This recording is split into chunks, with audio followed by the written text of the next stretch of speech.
Coming up, it's a simple and a regular episode, but it's just not enough for the guest that we have on today's episode of the pod.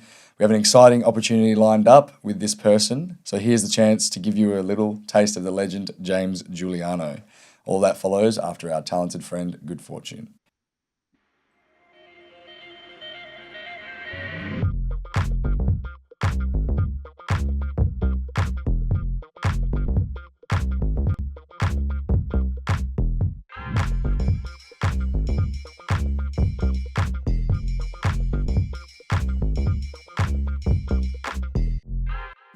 Welcome back to the Kaizen Culture pod, where we are keeping the conversation moving within Australian karate. My name is Mitchell Durham, here as always with Nathan Blockley and a special guest, James Giuliano, this week.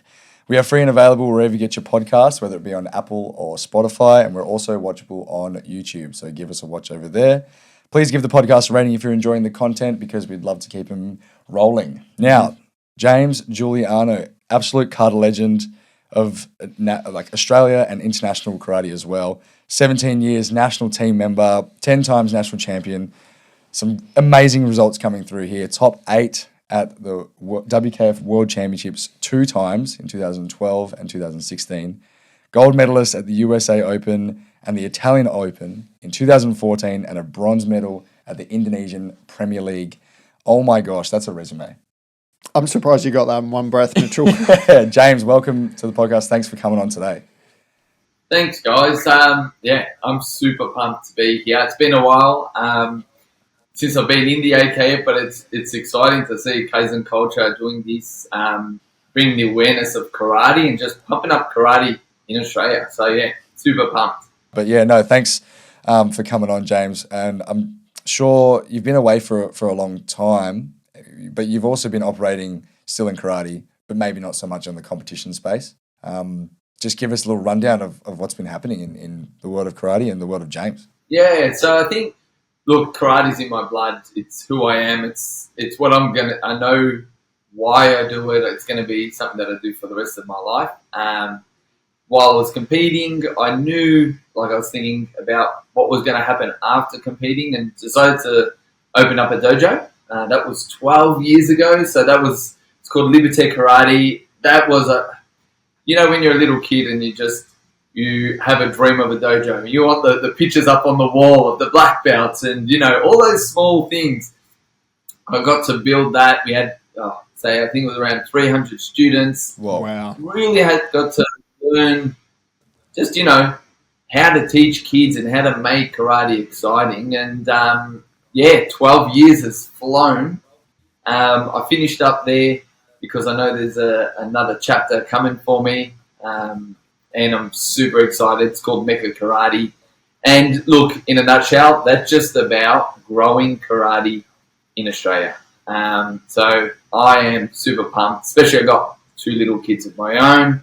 I know how much it can influence children in their lives. So, yeah, that's where I'm up to now. And now I'm here today on the podcast. We feel that, James, growing the Australian karate community, that's definitely a passion of ours, and we're excited to see what Mecca can do in the future for sure. Excited to hear all about that. For us, you were one of the star athletes when we were growing up competing. We knew exactly who you are.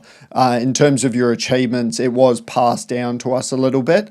But for the kids out there now, just give us a bit about how you started in karate, when you started, when you joined the national team, that sort of information. How did the story of James Giuliano begin in karate? Yeah, obviously I won't go in it too long, but I started when I was 6, started with my brothers just to have some fun.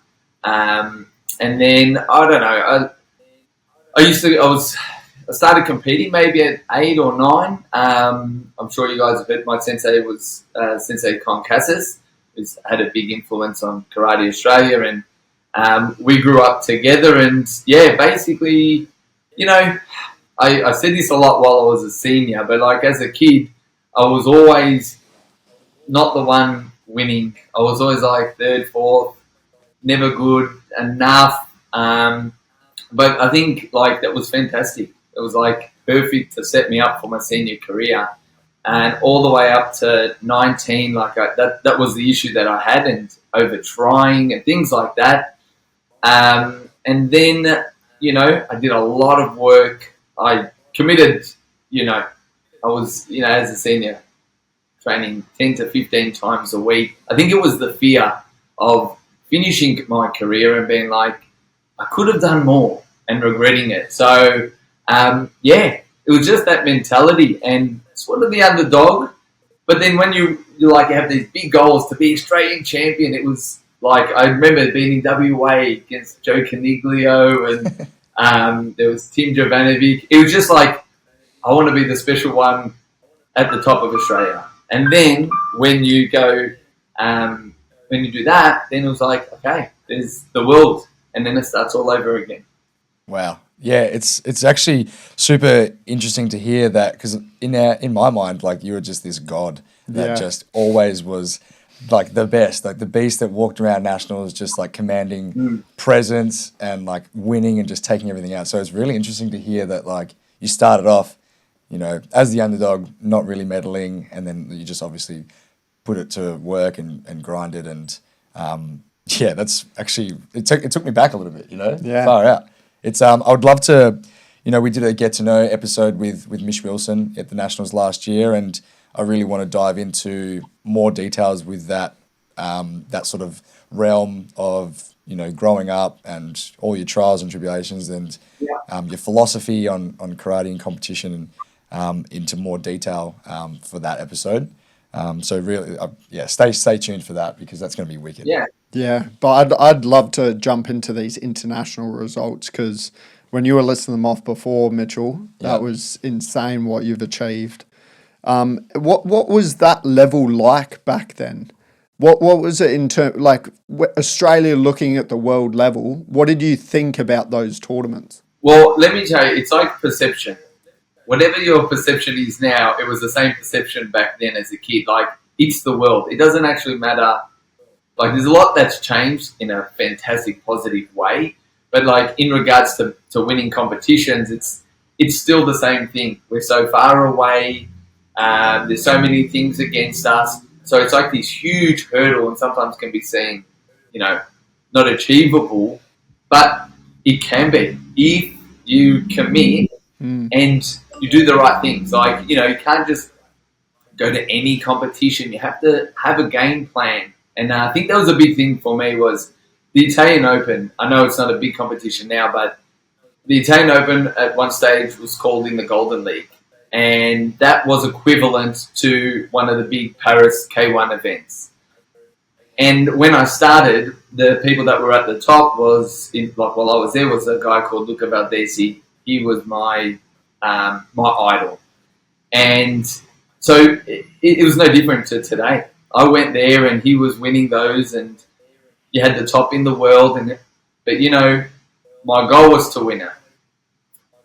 And it took like everything. Took time, took commitment. It took like more lows than highs. In the end, it took 5 years.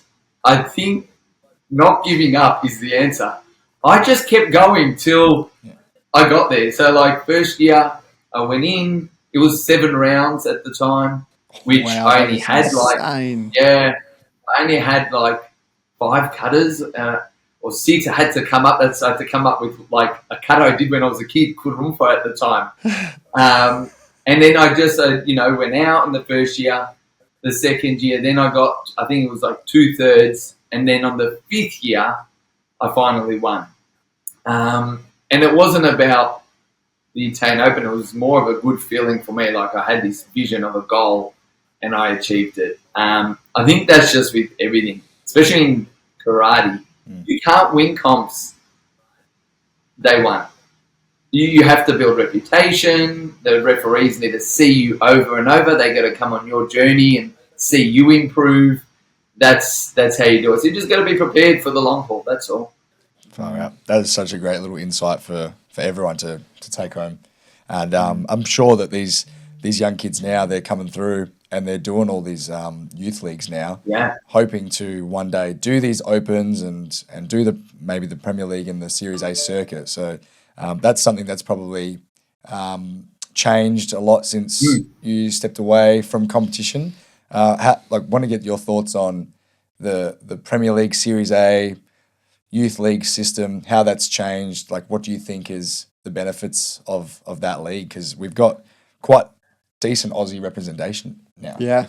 That's fantastic. Like, let's just start at the youth first. Now, that is so good, by the way, because all I had as a junior, I had world championships. There were no other competitions, and if you ask me what a world championships for a junior is, and this is different to, I've got friend Sanari, he got bronze at the junior worlds. I can only go by my journey. Is junior competitions are about finding yourself Of course. and setting up good basics, good foundation. Like, don't worry about winning. I love to win, and that's like, but at that age, people want to take shortcuts. They want to do the things that, and this is my Sensei Con talking here. It's like, I remember when I was a kid, everyone else was doing Superimpe, Chatanyada when I was younger, and Sensei Con never let me do any of those. And I was losing, but he was like, do the smaller cutters, get your basics, your foundations right, and later on you'll get good. And that's what happened. And these youth leagues, you know what? They are perfect. You should go to as many, because we all know, I can tell you the difference between the best at the top in the world and the others. It's the mental game and preparing. We're all good in training. We all rip out an amazing cutter in training. But it's who can do it under pressure when the mats are brand new and they're a bit slippery, who can execute what they do in training. And 90% of people get stressed about that part. And you can see it. Like, you walk through the tatami in the warm-up area and everyone's trying to intimidate each other. Everyone's like, bam, bam, bam, bam, bam. But I knew those people were stressing. They were the ones that are trying to convince themselves that they're relaxed. And so in the end, use these youth comps just to get used to pressure, get used to performing in front of WKF referees, get your you can get your face out there, but it's not even that. It's more just getting the experience. When you're older, the rest will come. Getting the reps in. So that's for the youth leagues as well. Yeah, that's so good. Yeah, it's so awesome that they've opened it up as well, and anyone can go. It does make it hard how far away some of these comps are. Of course. But I think it's just another accessibility thing where you can it's consistent. You know what you're going to expect at each comp, and it's great to see some of the young kids coming through. So we've had Jessica and Joseph Scully, Dom Scully's kids. You remember Dom? Yeah. So they went over with Erica Lowe and James. I think Clough. If we're getting that wrong, let us know if we're are. pronouncing that wrong. And you know the coach that went over, Joseph Palmyra. Yeah, good friend of mine. We were on the big team together. I was like, did he compete? Is he still competing? Because as far as I know, he's a lawyer. But it is great to see him be a part of karate still after all these years. He's always been a great leader and communicator with other, at the time, athletes and obviously students to people coming through the AKF. Yeah, I think having that youth league, even though it is far away, it's an opportunity that didn't exist before, as you were saying. Yeah. So despite the difficulties that we have now, it wasn't a thing back then. So we should be appreciative for that and try to seize as many opportunities like these guys are. It'd be great. Like, I heard you list that name of youth guys. One thing that I'm also really looking forward to is checking these guys out. I'm going to be coming down to the Aussie Open. So it's going to be awesome to see, of course I'm going to watch the seniors, but it'll be awesome to see the youth, these guys that are going overseas, what they can bring back. Because what happens is you go overseas, you compete, you come back to the Aussie Open, you're like, oh, this is easy. I've done something so much harder. And then you're able to relax into your performances. So it'll be nice to see them perform. That's it. And that's it, just getting comfortable, pushing the boundaries, right? And just going, all right, I've competed at the Youth League. I've competed at this Italian Open overseas where there's 1,000 athletes coming and doing it at the Whitlam Centre, with the people that I know. It's not that bad. It's your comfort zone, yeah, for sure. Yeah. No, it's so good. And it's all about making that world stage your comfort zone as well through experiencing these tournaments. Gosh, it takes some time. Can I say, you don't need to be overseas competing all the time. Like, it's a part of it, but your mental strength can come here in Australia.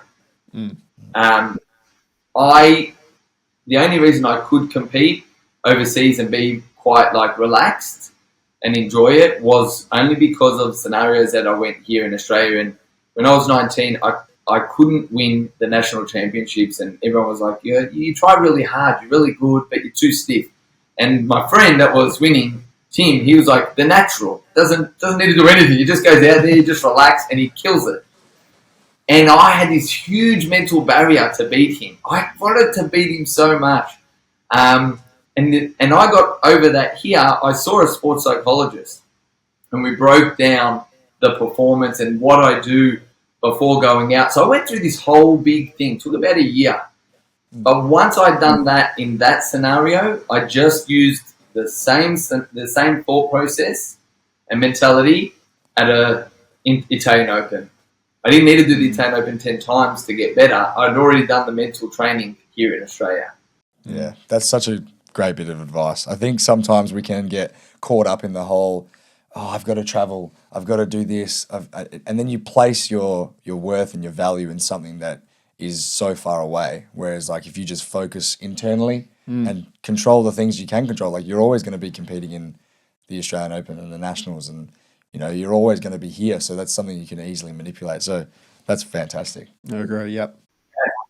Going into the Series A and the Premier League tournaments, that wasn't a split when you were competing. It was sort of when you went internationally, it was doing the top level competitions. I assume there was still some more local competitions that you can do overseas that weren't quite the world level. Yeah. But how was that jump from national championships to those Premier League level events? Look, to be honest, like I said, the Australian element of winning the Nationals was big for me.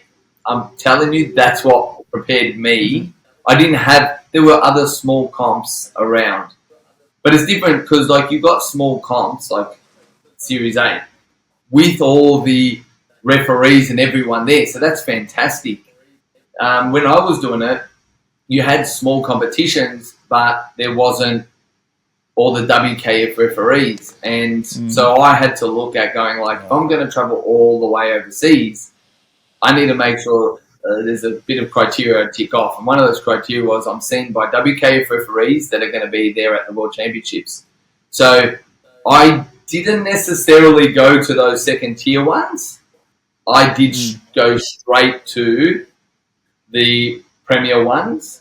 But that was only because I did that mental stuff beforehand. If I didn't do that stuff in Australia, I would have needed to probably a longer progression with those smaller schools. But it's different to now. Like, we didn't have the opportunities. If it was now and I was in that scenario, it would be different. I'd be going to as many youth leagues. I'd be trying to just get my face out there, learn as much as I can, and then use that as a stepping stone as well up to the next league. Yeah, well, we've talked a lot about the landscape of the Premier League, Series A, Youth League. It's the Karate One League. Yeah. The international opens are still around, like the Italian Open and the US Open and the Budapest Open. There's a lot of these comps that are still around, and I feel like some of them are almost the same level as a Series A or a Premier League, and then others are sort of that next tier down. It's just about trying to find which ones are those golden nuggets that suit your development and your stage of where you're at. If you need to be competing at the Premier events, do those ones. But if you want to sort of get some rounds in, get some feeling of going through the matches, and I think that's still amazing that we have those international opens always around throughout the whole year. So it's wicked. And I'd like to just, like, in summary, what are the advantages of having that Series A tournament where the top 32 cannot compete, and it's sort of built up from athletes outside of that top 32, and then you've got the next step into the Premier League? What are the best advantages, the main advantages? Look, I think it gives people a direction, and that's really like goals within a goal. And that's the hard thing is when I think about my career, yes, at the end I was like, oh, it's always about a world championship. But if I look back at my career, it wasn't. It never was. It was small steps. I wasn't even thinking about world championships at 17. My world championships was being the senior men's national kata champion. And what I feel like this Series A's Karate 1 and Youth is perfect because it gives you small steps towards the end goal. And we all need, it's like going for your black belt. You never go from white to black, do you? You've got a million steps in between, because if you don't have them, you're not going to survive. It's going to be too far distance. You're going to quit. Black belt's so far away. I've got too much. There's no structure. So I think it's fantastic. And you just got to be okay with it. Like, if you're not good enough to be in the top 32, then train harder. Like, every year, I would be like, I need to do more. I need to add something to my... Every year from, like, 14, I said, start of the year, what now can I add that I didn't do last year? I'm not taking anything away.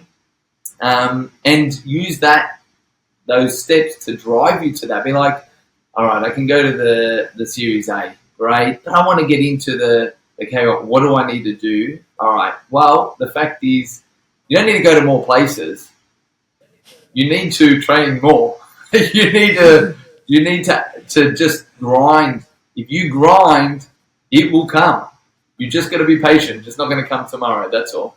Far out. That's wicked. I feel like that is a great way to end that first half. We're going to take a little short break. Thanks, James. There's so much to decompress from that. That's wicked. So we'll come back and then we're going to talk about some of the opportunities that we've got lined up together. All right, back from the break. Hopefully that our connection stays strong for the last little bit of the podcast. But yeah, we're going to be chatting about our watch party venture. We've been dying to bring this back. I know Nathan's been dying to bring it back. But yeah, I'm so stoked that James, you've agreed to jump on board and help us out. I'm stoked. Yeah, well, I'll tell you this. I am pumped because what does every person that does karate, when they're out there doing kata, what do they want? They want someone to actually be excited for them and to see what the trends are out there, like what's happening. What are the people doing on the world stage? So then at least even you can bring that back to your kata. We're going to see all the guys at the top. We're going to see what they're good at, what's their favorite katas, what inspires you guys and me to A, enjoy watching kata, and B, take something back that you can go like, I'm going to go to the nationals and I'm going to do what this person did at the K1. I'm going to try that because kata's enjoyable. You're going to make it fun. So I guess the goal is to really enjoy watching these katas because we're watching the best in the world, the best of the best. And these guys are training every day, 3 times a day. They're giving their lives up. So, yeah, look, I am pumped to watch these guys. That is awesome. And it is so important watching with somebody instead of just watching alone. Like we've all been there that we've just flicked onto the Karate One stream alone and we'd be like listening to Billy and it's you feel alone in it, you know? So being able to watch you go through it is going to be so valuable. It's like we're going through it together. Absolutely. So I'm really excited for that. We should actually quickly explain. I don't think we've actually gone through our rollout. True. What we're doing. So did you want to... This is your baby. Yeah. This is your baby. I can go. Yeah, go on. It's our baby. Yeah, okay. We're raising this baby together. Co-parenting. All right, different households. It's okay. Yeah, that's definitely going to be real, isn't it? Okay, Prepare for that to be all right. Go. Yeah. So for the watch parties, the idea is we're going to be watching the whole gold medal finals of each Series A and Premier League event. And we're going to be splitting it up into, we're going to do fight of the tournament for both male and female. We're going to be katas. So the final katas, the gold medal finals for male and female. And then we're also going to do highlights of the entire kumite bouts. So there'll be 5 different sections of videos, and then we'll split those up into reels as well. Yep. But you'll be able to, on YouTube, watch us, Mitchell and I, go through the kumite, and you yourself, James, go through the kata, and we'll be able to, dissect everything that happens at these international tournaments, react to it, and we're all going to do it together as a karate community. Now, we did used to compete in kata, and that's something we're very proud of. You know, we competed at nationals, and we went to a Premier League and did kata. We're not very good. I thought it was good. I think you versed James once, didn't you? No, I was close to versing James. Yes. I should have. No, you did. You did. Nah. You did. I remember Whitlam saying, I'll tell you why I remember. No way. Now, this is going to just be a flaw in my story if it's not true. Okay. Did you shot a Yeah, absolutely. The best style. Yeah, go. Did you ever do Yes, actually. Yes, I do remember this. And I saw you do it, and I swear, I was like, in my head, not that I'd tell you because I needed to keep winning, but I was like, you go against people that when they're younger, and you're like, oh, if they keep at it and they keep pushing, like they got good foundation. I did think of you, Mitch. Yeah, I did. I appreciate you down the kumite group and just allowed me to continue. Oh yeah, I was coming for you, James. I was coming for you. Nah, wow, that's wild. That's something that slipped my mind. But I reckon I would have remembered competing against you. It's all right. So many katas, so many tournaments. Yeah, but no, it's that's where our experience of kata ended, and we didn't continue it further. Obviously, you got the more expertise and the qualifications to commentate and give your thoughts, and you're a very entertaining guy as well. So don't get me. I think this is right. You're on Deal or No Deal, not recently. Look, very entertaining, but I had the worst luck anyone could possibly have. Well, I think it's born in a karate athlete not to make crazy amounts of money. Yeah, you were cursed from that. But no, this watch party stuff is going to be so exciting, and I hope everyone can tune in. So it's going to be on predominantly the YouTube is the long form content, the classic, watching those five clips, videos, but on YouTube Shorts and TikTok Reels, we're just going to be pumping them out, just those little individual clips, and there'll be some on Instagram as well. But YouTube is where we'll be hitting it there. 100%. I'm so excited for it. So we've got a pretty chunky listener comments and questions segment for this episode. So last episode we talked about the new Oceania selection, how they're making it more objective. They're getting your results from the last year's Aussie Open and Nationals. If you've got a first, second, or a first bronze, you have to fight off on the Thursday of the Australian Open in a round-robin tournament to determine your top 2 seeds for the division. Now, we'll go through your thoughts on this, James, but Sean Ewan's written in just a pretty decent thought weighing in here. That's an understatement. It is an understatement. I had to do some copying and pasting from Instagram, but it's pretty much an essay. It's an essay. I'll just start reading here. So one thing he overlooked in the selection criteria is international performance and experience beyond Oceania was not considered. I understand the point. If you can't win in Australia, how can you win anywhere else? But in fostering long-term international success, I believe that relying solely on Australian results isn't the best way to identify and select your representative. There are many aspects of international competition that Australia simply isn't exposed to. Hot take, I also don't think selection for kata and kumite should be the same because fundamentally they are 2 different sports. In particular, evident in kata, where selection almost entirely depends on the referee panel on the day, which may not align with international judging standards despite there being WKF referees. That is such an interesting hot take. It's huge. He just sort of said, keep going. The current playoff system should only be used to separate 2 or 3 athletes, which is kind of what it is. Yeah, that's what fight-offs have been in the past. But it's more so with equal results that can't be split. So let's say they've got the exact same results, then you go to the playoffs to determine the top 2 seed. But if someone's gotten 2 golds and the other person's got 2 silvers, they still have to fight off, but clearly they've got the 2 golds, they've got the 2 silvers. So I understand that. It also, he was saying, this is a pretty interesting one here. If you don't consider international results, the system fails to reward those who take initiative to compete internationally, as it encourages athletes to meet only the bare minimum criteria for selection, just going to Aussie Open and Nationals, getting their 2 medals, and then getting just 1 medal and getting into the playoff. Yeah, and that's what we were talking about last time, how it all sort of comes down to one day, and you just need to get selected for that one day and then perform on that one day, and then you get selected for Oceania. So it does sort of limit what's required to get that spot. He sort of just keeps going on saying, I believe that an athlete's CV tells a better story of their potential performance. It's the selector's job to make a call and stand by the decision. So, yeah, I think it's just more of a holistic idea of national, international performances.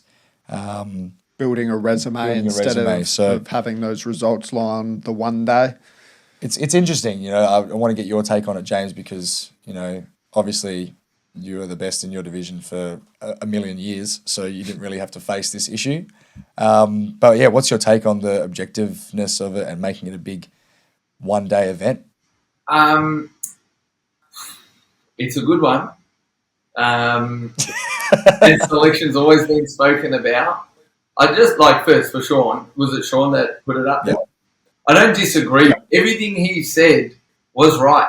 In fact, I went through the exact same thing, like in a different way. My whole 10 years, part of from 20 to 31, Gru was about overseas, and that's where I agree with Sean. Is that overseas is so important, because it's, even sometimes what people are looking at in Australia is different to overseas. So you might even get penalised for things that you're doing and winning in an international, as opposed to what you do here. So, and that was my biggest thing. I would have a training program, and I could only peak. I had to, this was strength and conditioning. I could only peak 3 to 4 times a year. And I would travel overseas 3 to 4 times a year, which was the hard thing. Was I'm peaking for these comps, and then I'm coming back to the Aussie Open, and I'm coming back to the Nationals. And in those periods of time, I was in my hardest training part of my program. So I was going to a Nationals, and I was exhausted and not performing well. And that was the issue I had. I never really performed amazing in Australia, not because I didn't want to. The effort on the day was all there, but when your body's just drained, there's nothing it can do. So that was an issue that I faced. But now that I've been out of it for, I can look in hindsight, the fact is, and there will be good friends of mine out there that would disagree with me. But the fact is, anyone that competes in karate, you've just got to know that, just be prepared. It's going to be one issue after another, a hurdle after another. It doesn't matter. You can fix this selection and make yourself feel good, but the next step is going to be something. So what I now look back on and go, it's out of your control. It can always be done better. I've always been a believer, if you want to win, I get it. You could win Nationals and Aussie Open and then not get selected. Then it's straight down the line, but then build the gap bigger. Work. I know everyone's got jobs, and we all have lives outside of karate, but it just means you need to put in more work to build a bigger gap between you and your opponent. So when you do go to that selection, there's no question mark. So yeah, I don't think it's a bad thing. I think you just got to go, all right, what's my plan of attack to win this? And put a plan in. Don't use the excuse that it wasn't fair, because you'll say that about 1 million times. You won't even enjoy karate anymore, because just everyone's going to be against you. You go to overseas, you compete, you do a great kata. I did the Paris Open. I did Chaten Nato Kasanko, and someone from Japan did Goshio Sho. And they went to disqualify me for my kata because I hadn't seen that version of Chatinyata. Sensei Kon called them up, all good. Japanese ended up winning. He missed a whole section of his kata. No A whole section of his kata, and no one noticed. And I was that was like when I was 19, first major comp overseas. And I cried in the stands and I felt sorry for myself. And that's good to do that for like a day. Get it out of your system. But you got to wake up the next morning. You're going to be like, I could just say, that's not fair. Like, but that's not going to change anything. Yeah. What I did say was, I'm going to go back and train more. I'm going to get better. I'm going to never allow the question mark to be in the referee's mind of, who should I go against? Look, it can be better, but you can be better too. That's probably the route I would go. So good. Yeah, and my main takeaway from what you just said is that treat this Oceania event, this one day, this selection, as like a World Championships. World Championships, only once every 2 years, you've only got one day to perform. If you're not on that day, then you don't get the result you want.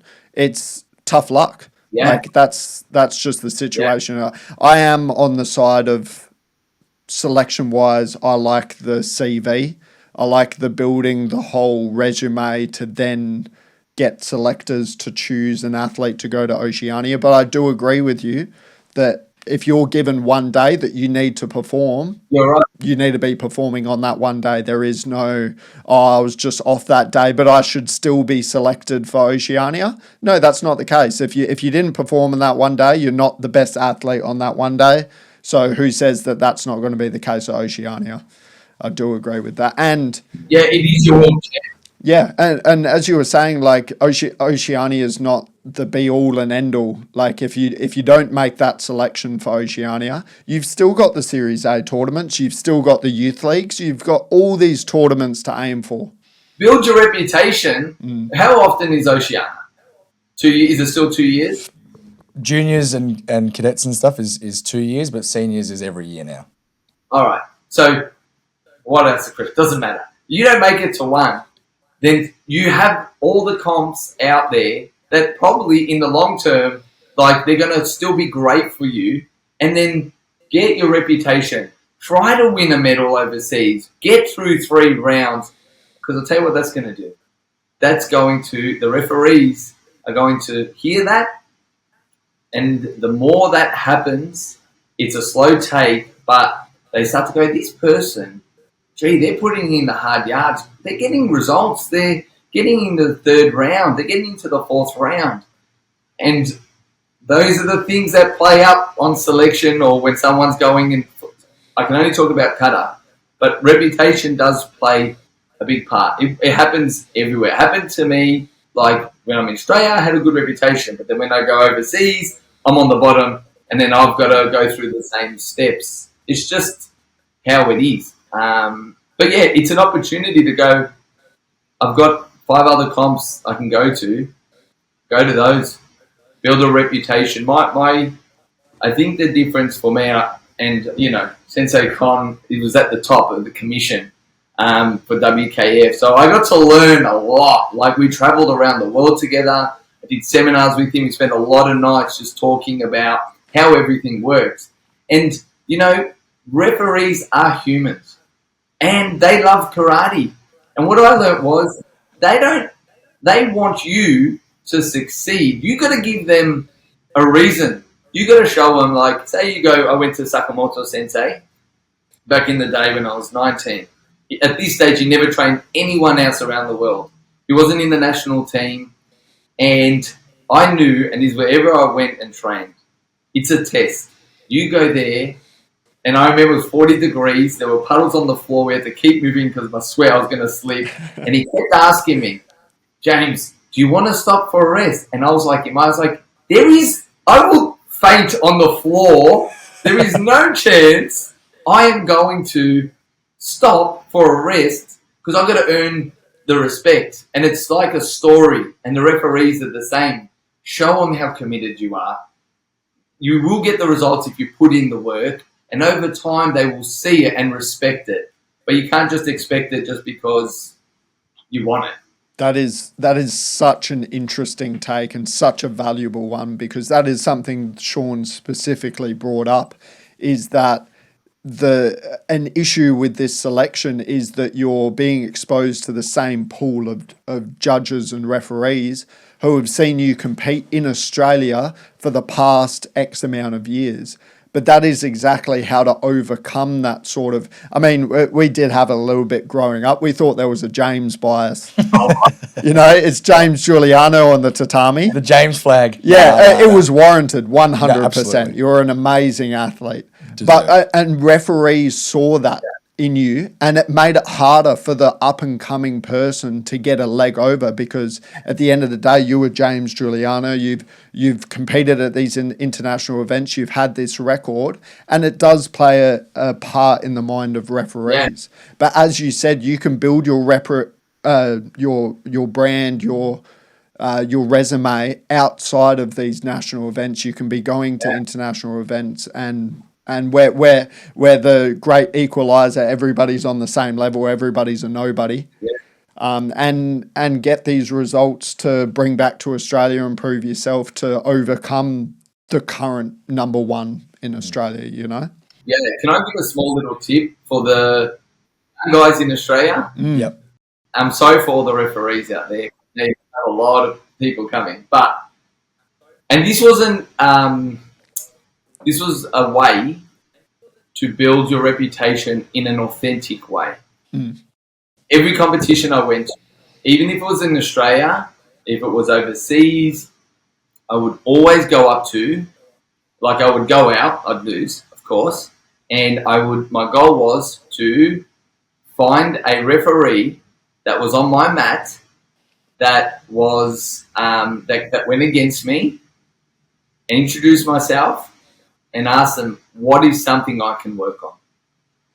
And then I wouldn't just ask them to go, oh, it's like a show. No. Then I would fix it. So then the next time I get them on the mat, their mindset is, he asked me for advice, I told him this, let's see if he listens.